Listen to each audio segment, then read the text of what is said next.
Hello, hello, hello! Welcome back to my Pokemon White walkthrough.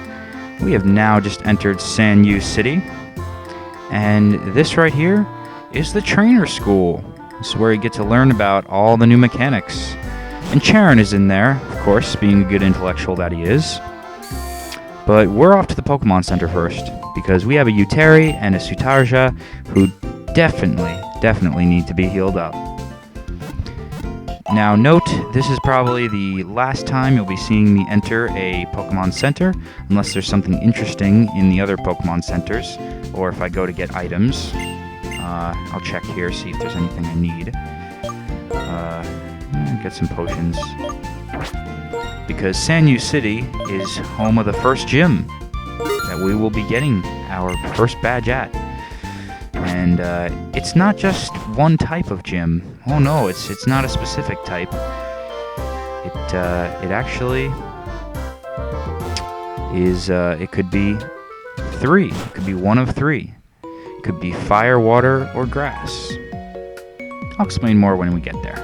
Now, if you head out over here east, you can get that item there, and you can't really go further just quite yet because you need the HM01 cut. And again, we're seeing some mysterious holes there with boulders on the other end. And those guys that we passed will verse you. I cut them out though because they were ridiculously annoying. And you didn't miss anything. They had a Choroneko and I believe a Uteri. But I left in this battle with Cheren. And let us go into it now. Let's see what he has. Oh, he's leading out with his Pokeball. Well, I'm gonna lead with my Woot. That's right, I've been training Uteri for a while off screen. And now he's at level 11. He's up on par with Sven. So starting out, I'm gonna leer him a bit, weaken his defenses, and he's gonna do the same to me. Remember, Cheren is the more tactical friend of yours, rival/friend in the game. And he just keeps hanging around, you know? He's in the next town that we're in. He's like Gary, except he's not an asshole. Going to all the gyms before we do, writing your name on the podium. Gary was here. Yeah, kiss my ass, Gary. Glad he's gone. At least Cheren offers advice to you. Albeit Japanese advice, but hey, it's advice. It's advice. If I had enough tolerance and enough time, maybe like 3 years, maybe I could learn how to read this game. I will say this though, since my last walkthrough, I do know a bit more Japanese. You see, what I am looking at now is actually making a bit more sense than it probably is to you guys. Because what I'm viewing is a mix of katakana, I believe. I started learning Japanese over the summer, self-taught, and I'm just mastering hiragana as of now. So I'm coming into my own as a Japanese language learner, or language speaker. Actually, no, I'm not even close to speaking Japanese yet, but I am further in understanding it. So, even though I won't really translate for you guys because it would just be what it sounds like, I do understand a bit more. So, Cheren is taken down once again.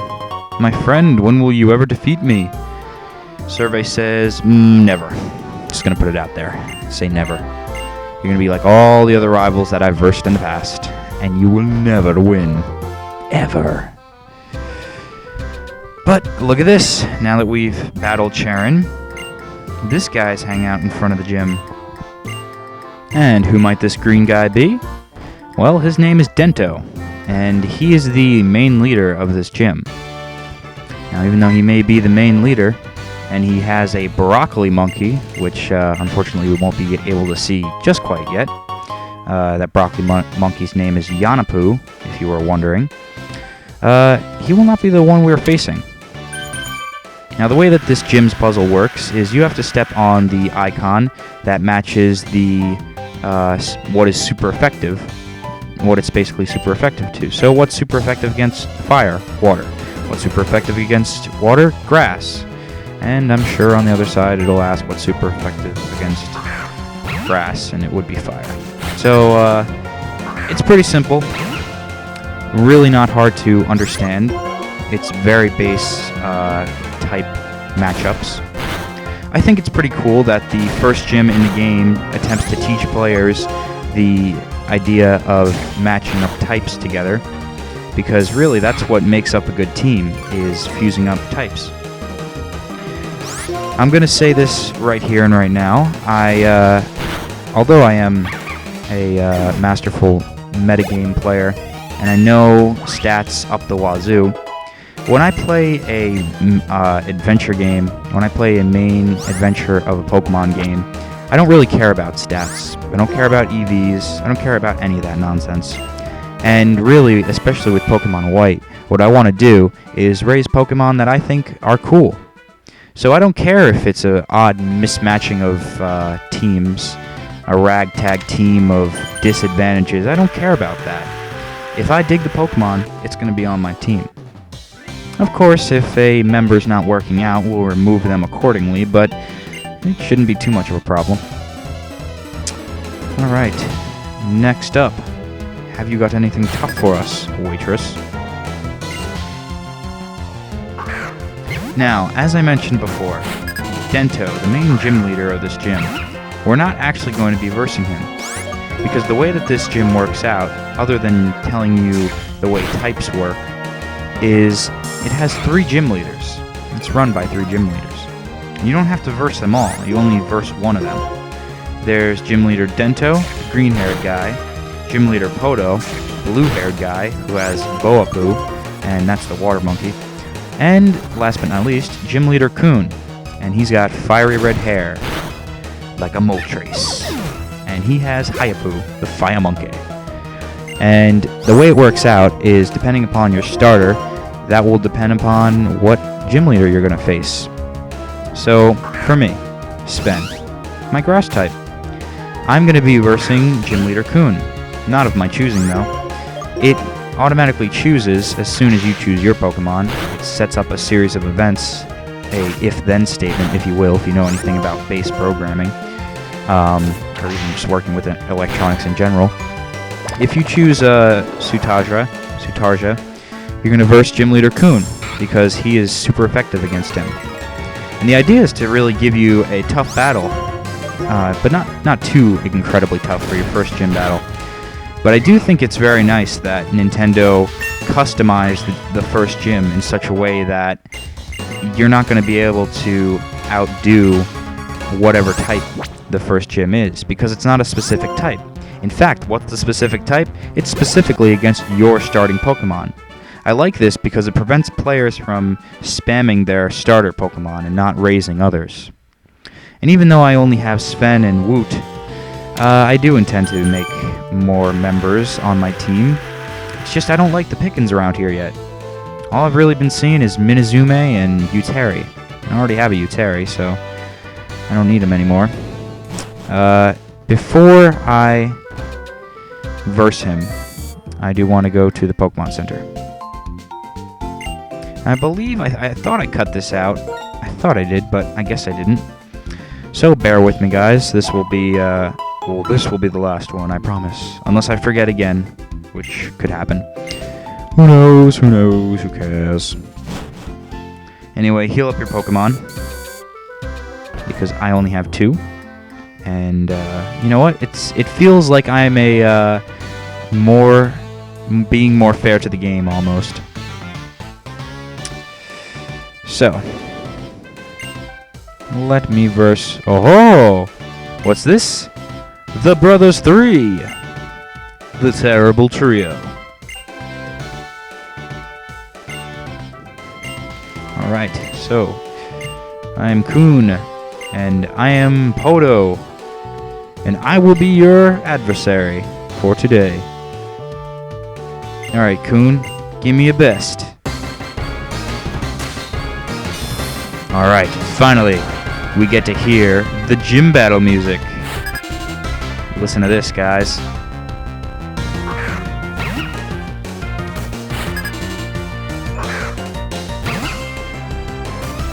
Freaking awesome. So it's my Woot against his Ute. So who's gonna win? Well, I'm gonna switch. Because I want to hold on to my Uteri. Because Kun has a Hayapu, which is a fire monkey. And you know what? Sutarja doesn't really like fire. She's not a big fan of it. So I'm going to want to keep my Woot around to Tazar the Woot Ladar and verse him. Not quite sure what that move is there. I think it might be Odor Sleuth. Not sure. That's one thing that I've definitely found difficult in the game, is just trying to figure out what all the new sprite animations are as far as attacks go. There's a couple of attacks that look quite similar, so it's hard to decipher what's what. And I'm curious as to what the gym leaders are saying this early in the battle. Like, it's not over yet. Yeah, no shit, it's not over yet. It just started. But it will end soon enough. Aw, you gotta use a potion? Alright, whatever. You use your potions, and I'll be using mine. That's another thing. I am not opposed to using potions. And also, to all the haters out there, I know it's only episode 3, but I'm sure there are plenty of haters out there. You can kiss my ass. Whatever complaint you have, really, I don't care. I mean, if it's constructive criticism, throw it my way. But if it's just pure hating on the fact that, oh, your Pokemon aren't strong enough, or oh, they're too strong, that's one thing I find very annoying, is especially doing Pokemon walkthroughs, is the fact that people say, oh, that's an unfair disadvantage because you have a high-level Pokemon. That was like in my Hard Gold walkthrough. People were trying to argue about, well, arguing amongst themselves because I wasn't responding to them because I just don't give a crap, that my Gengar at Goldenrod City was an unfair advantage. Really, I thought it was just good strategy, because you can get Gengar fully evolved by just getting into a Haunter and then trading amongst yourself or a friend. So that was good strategy. But anyway, haters don't care. So this is Hayapu. And he's got a flaming lock of hair on his head, just like his owner. And he's not my favorite of the monkeys. I like the broccoli monkey just because it looks so ridiculous. But I wouldn't raise one myself. I just wouldn't. I think it looks ridiculous, but not cool enough for my team. And voila!